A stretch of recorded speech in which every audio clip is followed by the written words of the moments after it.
And finally, Ben, do you have something to say to the French visitors of BIOHAZARD France for its 5th anniversary? Well, 5 years. Well done to Didier for keeping the site, well, starting the site, keeping it going, and obviously to all you people who visit his site on a regular basis. You know, he needs your support, so continue to give him your support. It's my French is pretty bad, so I can't read too much of it. But you know, Didier is very kind. He always sends me the updates, so I know what is happening on the site. It's great to see how a game, you know, when people, I'm sure when Resident Evil was started, you know, when Mikami-san sat down many years ago and, you know, thought about creating this game Resident Evil, or BIOHAZARD obviously, he did not think it would become such a big phenomenon, such a big thing. It's a big part of many people's lives. You know, for many people, Resident Evil is just a game. But as I'm sure all your fans and all the fans know, and all the people who visit the site know, there's much more to it than just the games. You know, there's the novel, the books, there's the, you know, the comics, there's the action figures, there's the films, there's the fan art, there's the people who create their own stories. There's so much of a community now and it's the game that has created this community of people who, you know, who talk about the game, who, you know, can't wait for the next episode of the game, or not just the game, but anything, you know, that's related to this brand, you know, this experience. And it's great, you know, that something that started life as, you know, a game on PlayStation 1, you know, 10, 11 years ago, is now, you know, become such a big thing, not just in Japan, but across the world, you know. And, you know, there are obviously, you guys are well aware of all the different sites, fan sites, you know, not just in France, but in, you know, America and UK and Japan, and there's just, it's quite... And now it's joining the older generation. Yeah, you know, and I think... Because the game has 10 years. Yeah, it makes us feel old, but no. You know, and it is... You know, there's not many games, I think, that have done that. Of course there are some, but not many to the extent that Resident Evil's done that. You know, and the fact that we are now on third film, you know, is being shot now and being filmed, I think says a lot. You know, you can look at other games, and I won't mention any names, you know, that have perhaps tried to become established Hollywood movies, which have, you know, hasn't really worked. But, you know, Resident Evil has. I think with its subject matter, with, you know, and I'll make it a broad, you know, horror genre. You know, it's part of the horror genre. You know, I think we all have, or many of us have, this desire to be scared. It gives us a thrill. So that's why, you know, horror movies are still being made, are still successful.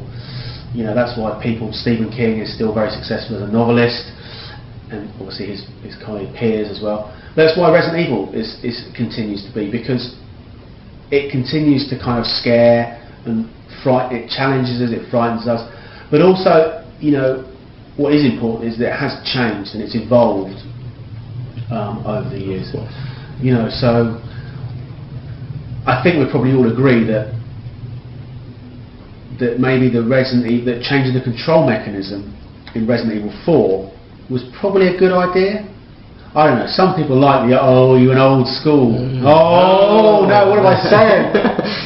No. You could, when you played Ashley, you could play it, so. Yeah.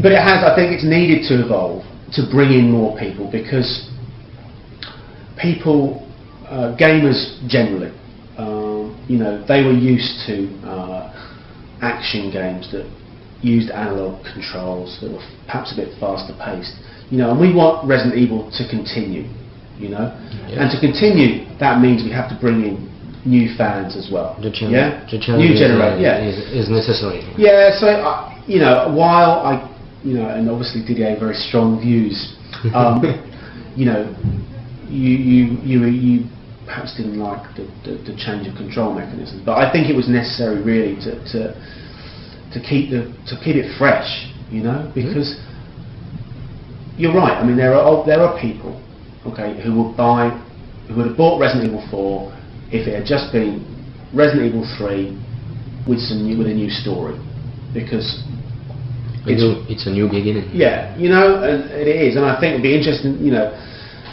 So and this way, I think we have brought new people have played Resident Evil 4 who perhaps wouldn't have played, you know, Resident Evil 4 if it had been the same. You know, it's been evolved. It's changed a lot of stuff.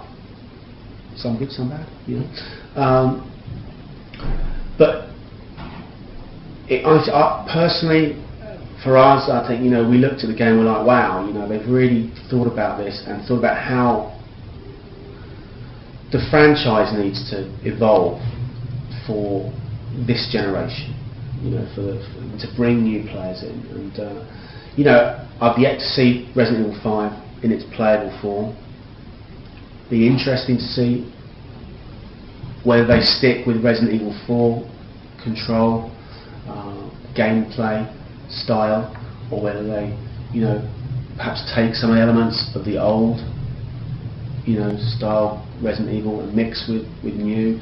You know, I think it'll be interesting to see how it does it, and you know, where the location is. You know, it was kind of, you know, everyone is thinking, oh, where is it? The desert?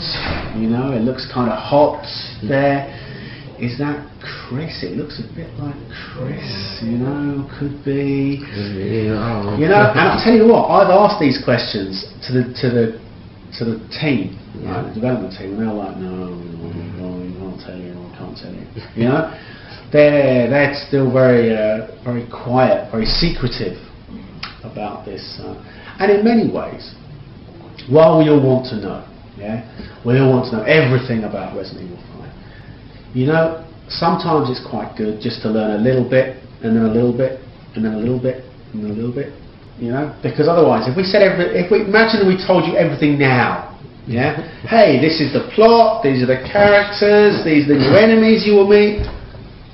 You know, when you get to play the game, where's the fun? It's like me telling you the last page of a novel, of a book, you know, and ruining the ending. So I know it's frustrating, you want to know everything now, but so we want to know it as well. You know, so but rest assured, we will, you know, as soon as we have more information, we will let you guys know. You know, it's important, you know, and I know, because it's great for us, you know, I can just tell Didier some news, and like that, you know, not just the community in France knows about it, but, you know, the community outside, because you have links obviously to sites around the world, you know, and it's just amazing now with the internet how quickly information, materials can spread, and you know, do a great marketing job for us with me just going, I just type one email, you know. I get all lazy now, you know. So yeah, you know, I was talking about your 5-year anniversary. Sorry, joyeux anniversaire. Is that correct? Yeah. Hey. Yeah. Joyeux anniversaire. Yeah.